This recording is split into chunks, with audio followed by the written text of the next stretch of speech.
Olá, povo de Deus, graça e paz, tudo bem? Continuamos na nossa série de estudos na primeira carta de João, Filhos da Verdade. Temos visto nessa carta os princípios da vida de um verdadeiro cristão, ou o perfil de um cristão, se assim você preferir. Já vimos sobre como João traz de volta assuntos que parecem repetidos, mas que estão avançando ao longo da sua epístola. Hoje nós continuaremos no mesmo texto que meditamos na última semana. Nessa primeira meditação, nesse primeiro estudo desse texto, nós vimos versículo a versículo, parte a parte, quais eram as intenções de João e o ensino de João desta parte específica da sua epístola. Hoje nós queremos caminhar um pouquinho mais dentro desse capítulo e ainda mais uma terceira vez para poder finalizar tudo o que João está nos ensinando aqui, no capítulo 3, a partir do versículo 11.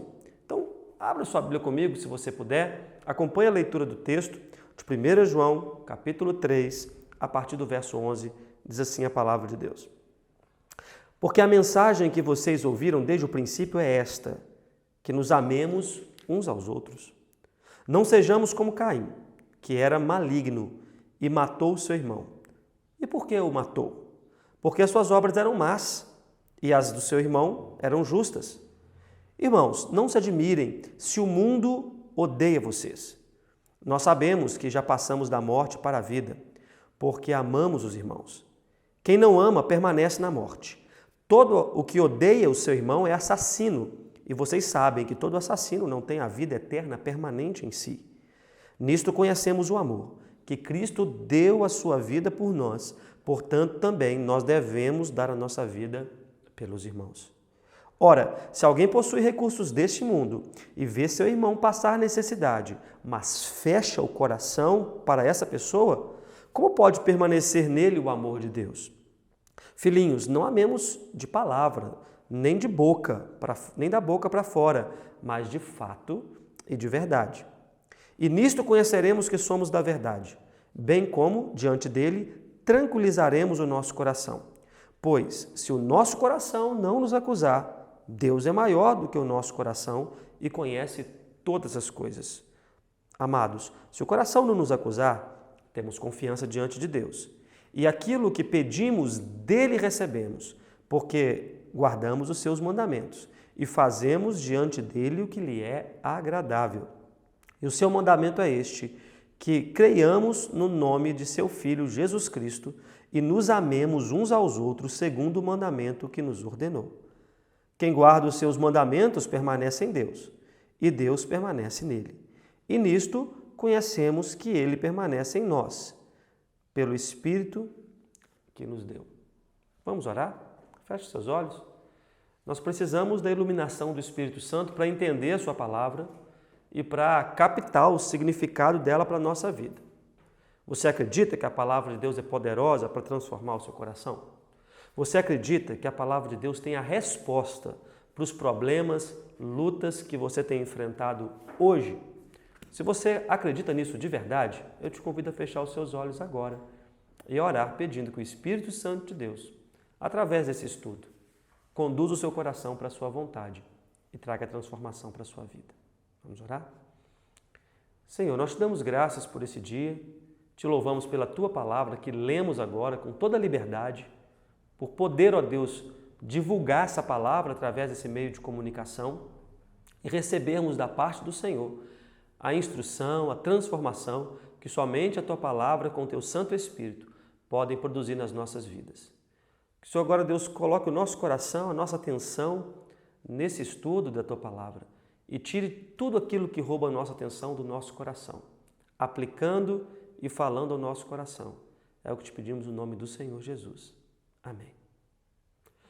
Você já assistiu aqueles filmes de luta que fizeram muito sucesso, como Rocky, um lutador? A história de um homem simples que morava em um bairro simples nos Estados Unidos e teve a chance de lutar contra um grande campeão. No filme nós vemos nas cenas principais o corner preparado, as pessoas juntas, reunidas para ver aquela luta, o ringue decorado, e de do lado do ringue, dois homens prontos a se enfrentar. No filme, estrelado por Sylvester Stallone, nós vemos uma história que se tornou posteriormente um grande clássico dos filmes em todo o mundo. A luta de um homem contra um adversário famoso, um adversário difícil, que lhe preparou para batalhas maiores que ele haveria de seguir depois. Quando nós pensamos na nossa caminhada como filhos da verdade, como cristãos, muitas vezes a Bíblia também coloca para nós a imagem de uma luta, a imagem de uma guerra entre nós e os adversários que se interpõem no nosso caminho. Nesse texto que nós acabamos de meditar e vimos posteriormente, parte a parte, versículo por versículo, o sentido daquilo que estamos aprendendo, o pastor Felipe mencionou o contraste entre 1 João 3,16 e o Evangelho de João 3,16, que fala desse amor de Deus por nós no Evangelho e como aqui em 1 João 3,16 nós somos chamados também a fazer a mesma coisa que Jesus fez por nós, nos entregando, nos doando para as pessoas. Ao olhar para esse cenário, ao ler esse texto, talvez você pode pensar no seu coração: isso é difícil demais. Esse é um grande adversário. Do outro lado do corner da nossa luta cristã está uma grande dificuldade. Como nós podemos viver esse amor que João estabelece para nós? Esse amor que ele vai dizer aqui que é a marca distintiva do verdadeiro cristão. Nesse capítulo 3, e por isso nós iremos gastar um tempinho a mais aqui em algumas lições nessa parte, nós vemos que João estabelece o amor como a linha divisória para os filhos de Deus. Aqueles que estão do lado do amor de Deus, transporam essa linha para viver esse amor de Deus, são de fato os filhos de Deus. Mas aqueles que estão aquém dessa linha ainda não entenderam como de fato é o seu chamado, como de fato é o seu chamado para ser filho e filha de Deus. Então, nessa segunda parte dessa meditação, nesse capítulo, eu gostaria de ver alguns desses inimigos. Do outro lado do corner, quais são os adversários que nós enfrentamos na prática do amor? O que nós devemos encarar? O que nós devemos viver? O que nós devemos estar atentos nessa luta para sermos verdadeiros cristãos? O adversário do outro lado do corner. Eu queria destacar para você que João coloca aqui 3 vezes algumas coisas que nós não devemos fazer. E nessas coisas que ele estabelece como não para você e não para mim, nós vemos os adversários que nós devemos enfrentar. Quem são aqueles que estão do outro lado do corner, para impedir que eu e você vivamos esse amor verdadeiro de Deus nas nossas vidas. E o primeiro não que João coloca para nós aqui está no versículo 12, você percebeu? Ele diz que nós devemos viver esse amor não sendo como Caim. Ele diz no verso 12, não sejamos como Caim, que era do maligno e matou o seu irmão. E por que o matou? Porque as suas obras eram más e as do seu irmão eram justas. Não sejamos como Caim. João está sempre falando para nós, nessa epístola, do amor entre os irmãos. Isso é muito importante. João não usa aqui a linguagem de amar o próximo, de amar as pessoas do mundo. Isso está incluído. Isso faz parte do nosso chamado como cristãos, para viver esse amor. Mas a ênfase de João, constante nessa epístola, é o amor entre os irmãos. O amor entre a família de Cristo. E talvez você possa pensar que essa seja uma parte fácil. Difícil é amar as pessoas com quem nós não temos nada em comum. Difícil seria amar aqueles que são inimigos do Evangelho. De fato, também é difícil. Mas eu quero dizer para você que quando nós exercitamos o amor de Deus entre os de casa, quando nós conseguimos amar o irmão em Cristo, amar a família de Deus, mesmo com toda a sua múltipla diferença, mesmo com as lutas internas que nós temos, aí sim nós estamos aptos, nós somos preparados para amar também aqueles que não fazem parte da família de Deus. E nesse contexto, João nos dá um exemplo perfeito. O amor entre os irmãos na família de Cristo deve ter como parâmetro olharmos para isso que ele está colocando para nós. Não sejamos como Caim. Porque Caim era irmão de Abel, irmão de sangue, irmão da mesma família, e matou o seu irmão. E esse exemplo que João vai buscar lá em Gênesis nos ensina o nosso primeiro adversário, que está do outro lado do córner e nos atrapalha a vivermos esse amor entre os irmãos. Qual a motivação de Caim para o seu homicídio? O que levou Caim a matar o seu irmão? Vamos ler Gênesis capítulo 4, do verso 4 a 7, e relembrar o que a palavra de Deus nos diz sobre essa história. Diz assim, verso 4 de Gênesis 4. Abel, por sua vez, trouxe as primícias do seu rebanho e da gordura deste. Agradou-se o Senhor de Abel e de sua oferta, ao passo que de Caim e de sua oferta não se agradou. Irou-se, pois, sobremaneira Caim, e descaiu-lhe o semblante. Então lhe disse o Senhor, por que andas irado? E por que descaiu o teu semblante? Se procederes bem, não é certo que serás aceito? Se todavia procederes mal, eis que o pecado jaz à porta, e o seu desejo será contra ti, e cumpre a ti dominado. O que levou Caim a matar o seu irmão? Bom, Deus fez essas perguntas para ele. A história nos conta que Deus se agradou de Abel e da sua oferta, e não se agradou de Caim e da sua oferta. Tentar entender o que levou esse desfecho nesse dia de oferta ao Senhor é mera especulação do nosso coração. A Bíblia não nos diz qual foi o motivo, mas ela nos dá uma pista importante. Ela nos declara que o problema não estava na oferta em si, mas no coração. Deus se agradou de Abel e, por isso, da sua oferta. E Deus não se agradou de Caim e, por isso, não se agradou da sua oferta. Havia algo no coração de um e de outro que levou à aprovação ou à reprovação de Deus. Assim também é conosco.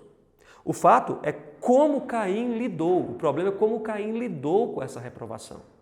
As perguntas e a maneira como o texto é escrito nos mostram que Caim ficou sobremaneira irado.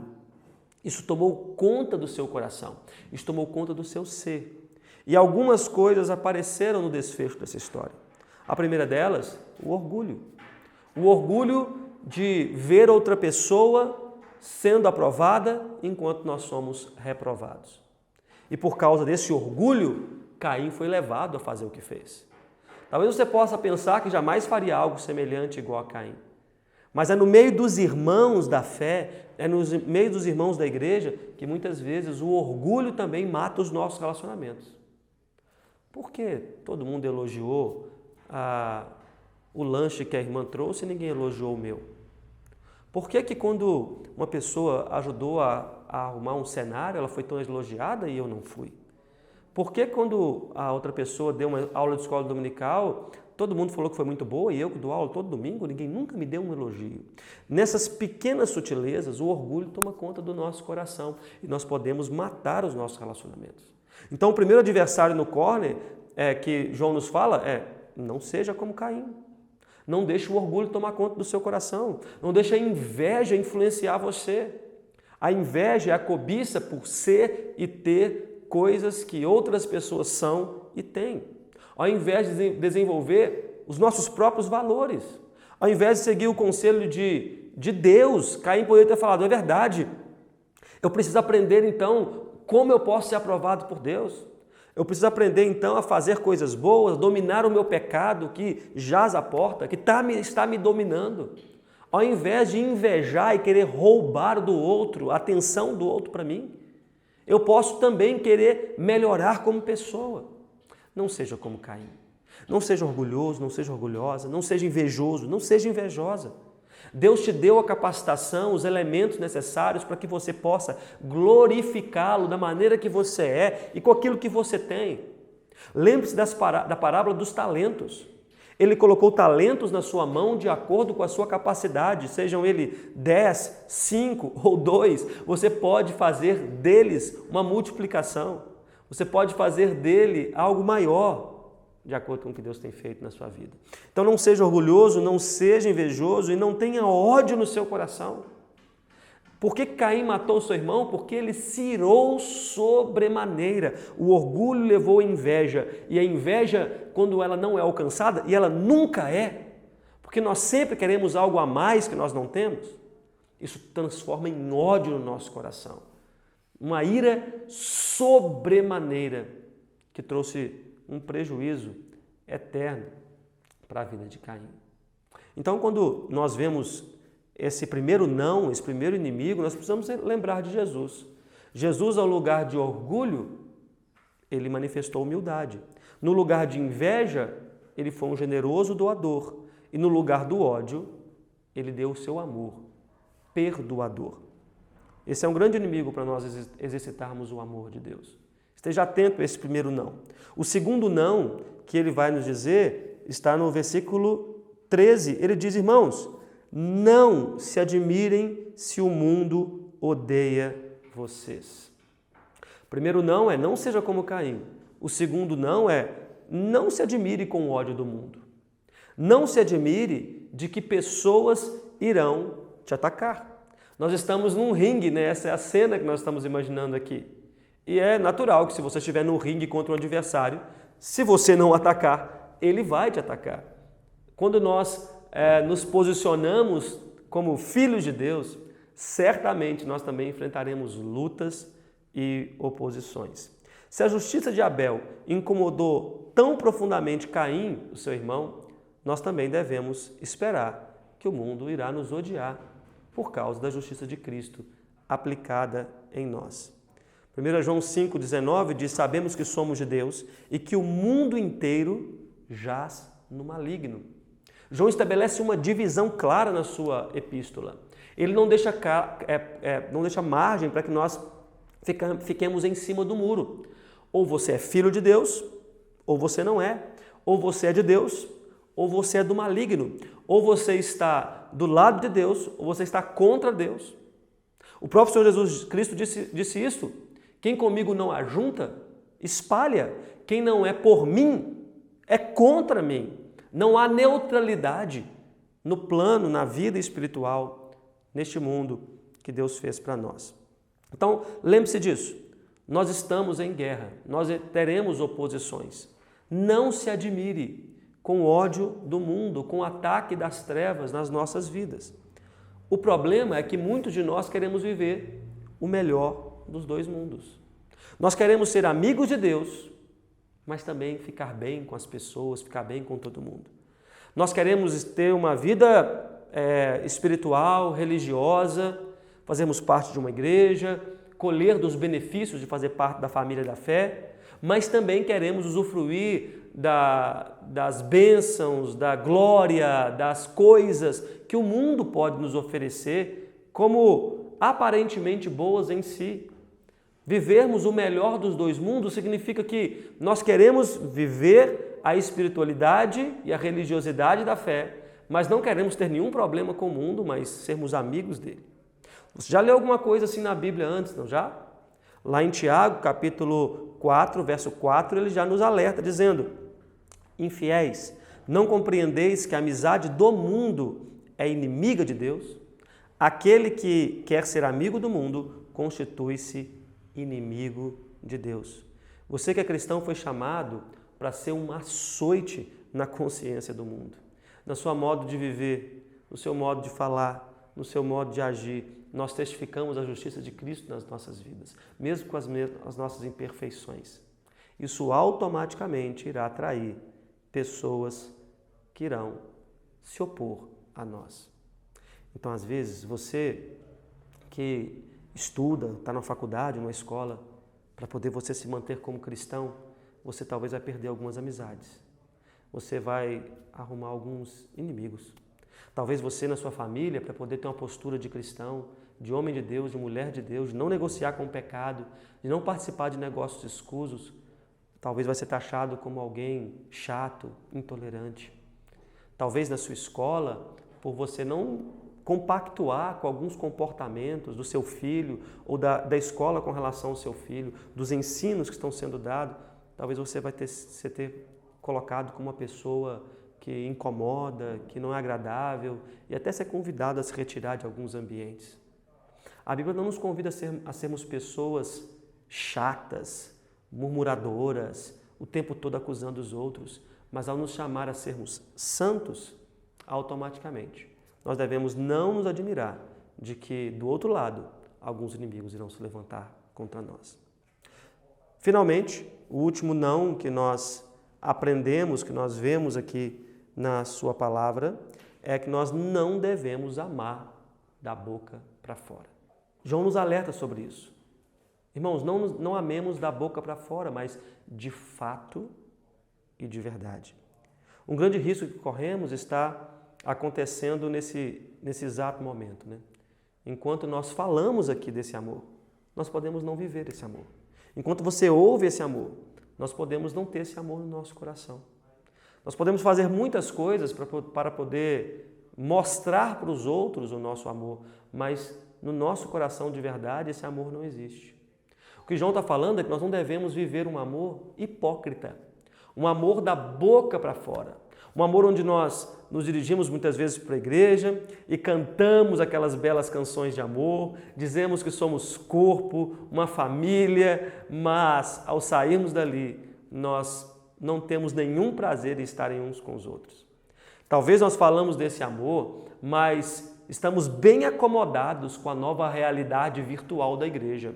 Nós preferimos mesmo ficar em casa, mesmo quando nós podemos ir no culto presencial, nós preferimos ficar no aconchego do nosso lar, a um clique de uma mensagem que possa falar ao nosso coração, sem ter que demandar esforço, simpatia, conversa, generosidade, atenção, vivência com os nossos irmãos na família de Cristo. Irmãos, não amemos da boca para fora.